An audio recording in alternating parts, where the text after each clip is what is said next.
తాలూరి రాధ, చలగొండ్ల శ్రీనివాసులు, ఆయన ధర్మపత్ని చాలగండ్ల లక్ష్మి, శేషం బాల వెంగయ్య, ఆయన వదిన గారు శేషం సారమ్మ, లాస్ట్లో కారు తోలే కాతి బ్రహ్మయ్య.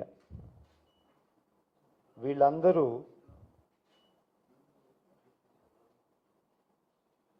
ఎస్సీ కమ్యూనిటీ చెందిన దళితులు. అందరూ ఒక కుటుంబం సంబంధించిన మనుషులు. ఈరోజు వీళ్ళు 7 వచ్చి మన మధ్యలో లేరు. 17వ తేదీ నెల్లూరు నుంచి బయలుదేరి ఆత్మకూరు హాస్పిటల్కి వాళ్ళ కుటుంబ సభ్యులకి ఏదో బాగలేకుండా ఉంటే వాళ్ళని చూడ్డానికి బయలుదేరి నెల్లూరు నుంచి దాదాపు 10 గంటలకి బయలుదేరితే సంగం మండలం దగ్గర పెరమణ అనే ఊరు దగ్గర రాంగ్ డైరెక్షన్లో వచ్చిన ఒక బండి ఢీగొట్టి స్పాట్లో ఆ కారులో ఎవరు ట్రావెల్ చేస్తున్నారో వాళ్ళు 7 మంది స్పాట్లో చనిపోయారు. దాదాపు పోలీసు, ఫైరు అధికారులు అందరూ అక్కడ చేరుకున్న తర్వాత 3-4 గంటల సేపు ప్రయత్నం చేసి అక్కడ జేసీబీ కానీ క్రేన్ కానీ రకరకాలుగా మనుషులతో అన్ని విధాలుగా ఆ కారు ఆ లారీ కింద నుంచి బయటికి తీయడానికి, ఆ కారులో ఉండే శవాలను బయటికి తీయడానికి దాదాపు 4 గంటల సేపు పట్టింది. ఆ టీవీలో కూడా స్క్రోలింగ్ చూస్తే ఒక చిన్నారి కూడా కారులో ఉన్నారు అని చెప్పి ప్రకటించారు.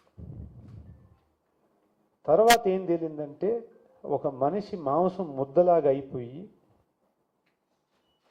కనిపెట్టలేక అది ఒక చిన్నారి అనుకొని చెప్పేసి అందరూ ప్రకటించారు. అంటే ఆ యాక్సిడెంట్ ఎంత ఘోరమైన యాక్సిడెంట్ అనేది మీరు ఆలోచించవచ్చు. మీరందరూ ఆ రోజు టీవీలో స్క్రోలింగ్ చేశారు, ఫోటోలు అన్ని న్యూస్ పేపర్లో వేశారు. అసలు మనసు ఒక రకంగా మీరు చూస్తే ఎంత బాధేసింది. నాకైతే ఒక 2 రోజులు అయితే నిద్ర కూడా పట్టలేదు. ఆ కుటుంబ సభ్యులు పోయిన తర్వాత ఎవరు మిగులున్నారో మీరు ఒకసారి గమనించారు. మన శ్రీనివాసులు రాధాకి ఒక కొడుకు శ్యామ్, ఒక కూతురు కూడా ఉండింది. కానీ ఆ కూతురు కూడా రీసెంట్గా చనిపోయిందని తెలియపరిచారు. అంటే ఆ కుటుంబంలో ఇంక మిగిలింది ఒక అబ్బాయి శ్యామే అంట. 6వ తరగతిలో 6th క్లాస్లో చదువుతున్నారు. చలగొండ్ల శ్రీనివాసులు ధర్మపత్ని లక్ష్మికి ఒక కూతురు ఒక కొడుకు మిగిలిపోయి ఉన్నారు.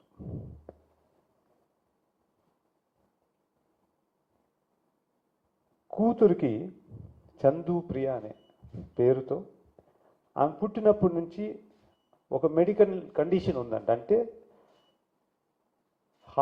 హార్ట్లో ఒక హోల్ అంటే రంధ్రంలాగా పడుందంట. దానికి నెలకి ఏదో ఒక ట్రీట్మెంట్ తీసుకోవాల్సిన అవసరం అయితే తప్పకుండా ఉంది. ఇంకో అబ్బాయి విశ్వనాథ్ 6th క్లాస్లో చదువుతున్నాడు. బాల వెంగయ్యకి 2 కూతుర్లు ధనలక్ష్మి, పండు. వాళ్ళిద్దరు కూతుర్లు కూడా ఒక రంగా ఇప్పుడు అనాథలు అయిపోయి ఉన్నారు. శేషం సారమ్మకి వాళ్ళ భర్త ముందే చనిపోయి ఉన్నారు. 2 కొడుకులు, ఒక కూతురు. ఆమెకి ఇప్పుడు ఏం ఆధారం లేకుండా ఉన్నారు. కారు ఎవరు తోలుతున్నారు? కాతి బ్రహ్మయ్య. పాపం ఆయనకి ఇంట్లో నాన్న లేరు, అమ్మగారు ఒకరే, ఇంకో చెల్లెలు పార్వతి అని ఉంది. అంటే ఆ కుటుంబానికి పూర్తిగా సంపాదన సృష్టించే బ్రహ్మయ్య కూడా ఈరోజు ఏ విధంగా ఆ కుటుంబం మొత్తం వదిలేసి వెళ్ళిపోయాడో మీరు గమనిస్తున్నారు. ఇవన్నీ చూసిన తర్వాత ఆ రోజు మేము కూడా సానుభూతి తెలుపుతూ ఈ ప్రభుత్వం వాళ్ళకి సహాయం చేయాలని చెప్పి కోరాం. మన వైఎస్ఆర్సీపీ డిస్ట్రిక్ట్ అధ్యక్షుడు వాళ్ళ ఇంటికి పోయి ఈ పరిస్థితి అంతా గమనించి ఈ ప్రభుత్వం తప్పకుండా ప్రతి మనిషికి, చనిపోయిన మనిషికి 50 లక్షలు కాంపెన్సేషన్ ఇవ్వాలని చెప్పేసి కూడా కోరారు.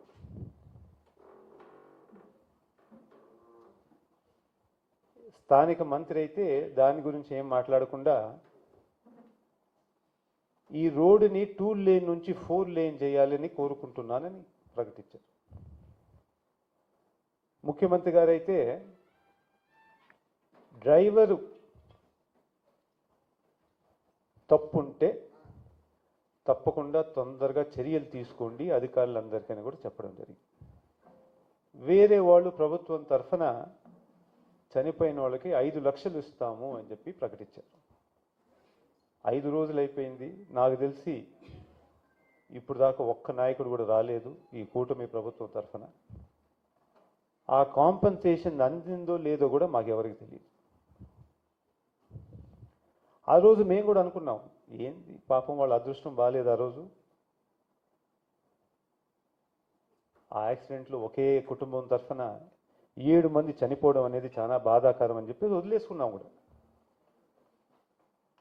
కానీ ఈ 5 రోజుల్లో ముఖ్యంగా మీ మీడియా ద్వారా వచ్చిన ప్రకటనలు కానీ రిపోర్ట్లు కానీ గమనిస్తే ఎక్కడో తేడా అయితే కనపడతా ఉంది. ఈ 4 రోజుల్లో జరిగిన మీరిచ్చిన రిపోర్ట్ల ప్రకారంగా కొన్ని విశేషాలు కొంచెం మాట్లాడుకోవాల్సిన అవసరం ఉంది. ముందుగా మీరు చూపించింది ఏంటంటే ఆ ట్రక్కు ఏది కార్ని ఢీగొట్టుకుందో దాంట్లో ఇసుక ట్రాన్స్పోర్టేషన్ జరుగుతూ ఉంది అని క్లియర్గా తేలింది. రెండోది, ఈ ఇసుక ఆ బండికి 25 టన్నులు లోడ్ అయితే దాదాపు 40 టన్నుల కన్నా ఎక్కువ లోడ్ వేసుకొని పోతుంది అని కూడా తేలింది. ఈ ఇసుక బయలుదేరింది పెరుమాళపాడు క్వారీ అని చెప్పి కూడా తేలింది. పెరుమాళపాడు క్వారీ అనేది ఇల్లీగల్ క్వారీ అనేది పర్మిషన్ లేకుండా నడుస్తుందని కూడా చెప్పి మీరు రిపోర్టింగ్ కూడా చేశారు. కొంతమంది అయితే అక్కడ పోయి ఆ క్వారీలో ఉండే పరిస్థితి, ఆ ఇసుక క్వాలిటీ కానీ ఆల్రెడీ ఒక లోడ్ చేసిన బండి కూడా ఎట్ట కనపడుతుంది అనేది కూడా చూపించారు.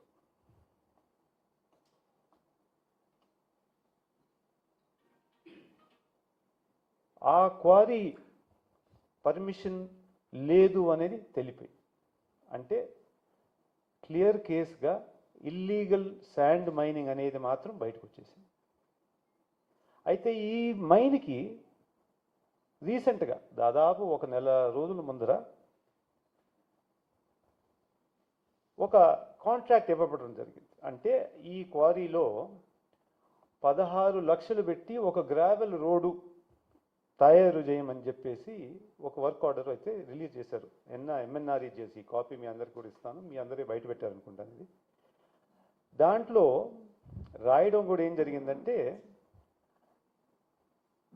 Gravel road from Perumalapadu Apparapalem bridge to sand reach at Perumalapadu. అంటే పెరుమాళపాడులో శాండ్ రీచ్ ఉందనే మీరందరూ చూపించింది ఇల్లీగల్ రీచ్ అయితే ఈ రీచ్కి ఒక శాండ్ గ్రావెల్ రోడ్ వేపించేసి ఎందువల్ల అంటే దేనికోసం ఇది వేశారు అనేది, అంటే అక్కడ నుంచి ఇసుక తీయడానికే కదా. అయితే ఎవరు అనుమతి ఇచ్చారు?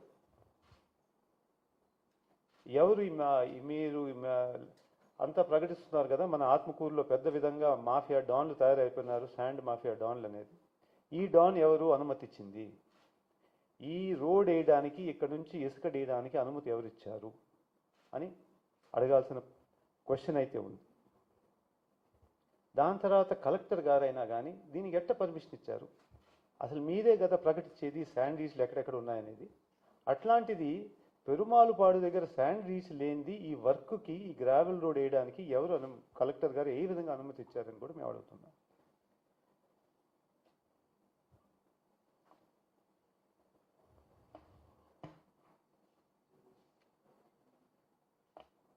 కొంత మీడియా రిపోర్టులు ఏం తేలిందంటే డ్రైవరు తాగి ఉన్నారు, అక్కడి నుంచి పారిపోయారు, లేక పోలీస్ కస్టడీలో ఉన్నారనే తెలియదు. కానీ తోలే డ్రైవరు లైసెన్స్ లేకుండా ఉన్నారు, ప్లస్ తాగి ఉన్నారని చెప్పేసి ఒక రిపోర్ట్ వచ్చింది.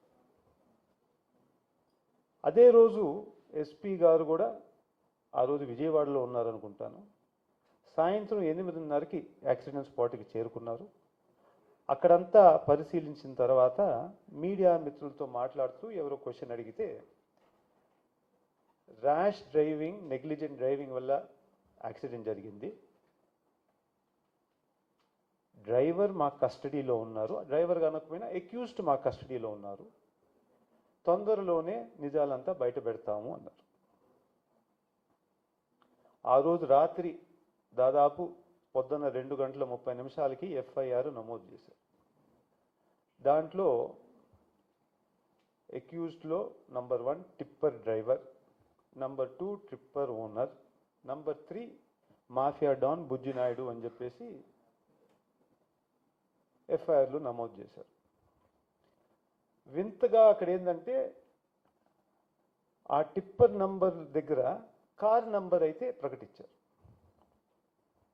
ఎవరో ఆ తప్పు గమనించి, తప్ప లేకపోతే తెలియకుండా చేస్తారో మాకు తెలియదు, కానీ అయితే వాళ్ళు దృష్టికి అయితే తీసుకుపోయారు, ఈ విధంగా తప్పుగా వేసింది ఎఫ్ఐఆర్లో అని. 24 గంటల తర్వాత మళ్ళీ రెండో ఎఫ్ఐఆర్ నమోదు చేశారు. దాంట్లో ఈ తప్పులు మార్చుకున్నారు. ఏంది, ఆ టిప్పర్ నంబర్ది కార్ నంబర్గా కాకుండా టిప్పర్ నంబర్గానే వేశారు. కానీ 24 గంటలు అయిన తర్వాత కూడా అక్యూజ్డ్ కస్టడీలో ఉన్నాడని చెప్పిన తర్వాత కూడా టిప్పర్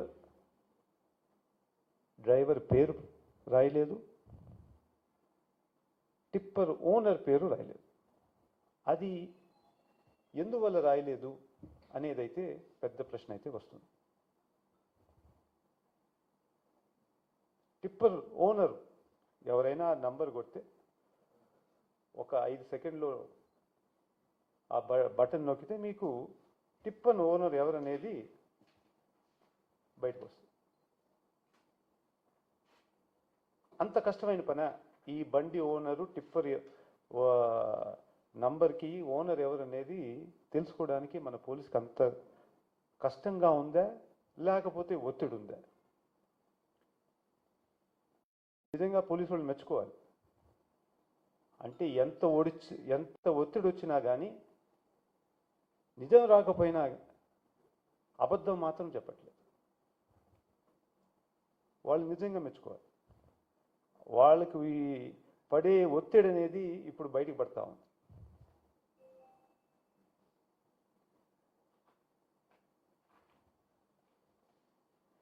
మూడోది,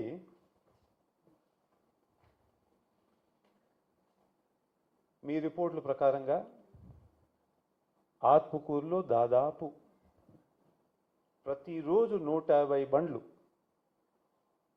ఇసుక దందా జరుగుతుందని చెప్పేసి క్లియర్గా రిపోర్ట్ కూడా చూపించారు. ఏ క్వారీ నుంచి జరుగుతుంది, ఎక్కడి నుంచి వస్తుంది, ఎక్కడికి పోతుంది, బెంగళూరా, చెన్నై, మిగతా డిస్ట్రిక్ట్లా అని చెప్పేసి దానికి ఎంత రేటు కూడా ప్రకటించారు.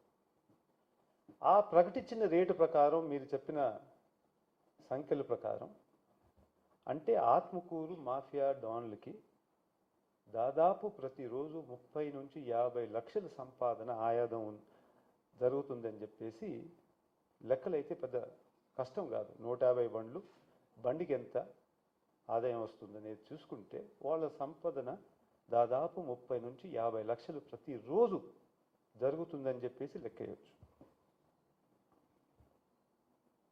ఇన్ని విషయాలు బయటకు వచ్చిన తర్వాత ఇవన్నీ ఈరోజు ఈ